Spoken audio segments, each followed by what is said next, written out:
ରାତି 2ଟା ବାଜିଲାଣି ମତେ ଆଜି ନିଦ ଲାଗୁନି କଣ କରିବି ଯାଉଛି ଶୋଇଥିଲି ଉଠେଇକି ଟିକେ ଝପିବି ଏଇଠି ଶୁଣୁଛ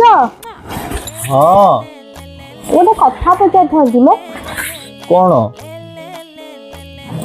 ଦୁନିଆରେ ସବୁଠୁ ସୁନ୍ଦର ଝିଅ ଗୋଟେ ପଟେ ଆଉ ଗୋଟେ ପଟେ ମୁଁ ତମେ କାହାକୁ ବାହା ହେଇଥାନ୍ତ ତମକୁ ମତେ ହଁ ଆଉ ଯଦି ମୁଁ ବହୁତ ନିଶା କରିଥାନ୍ତି ତାହେଲେ ତମେ କଣ ମତେ ବାହା ହେଇଥାନ୍ତ ମୁଁ ଫାଷ୍ଟ ତମର ସବୁ ନିଶା ଛଡେଇ ଦେଇଥାନ୍ତି ତାପରେ ମୁଁ ତମକୁ ବାହା ହେଇଥାନ୍ତି ଆଉ ମୁଁ ଯଦି ଦୁନିଆରେ ତମକୁ ମିଳିନଥାନ୍ତି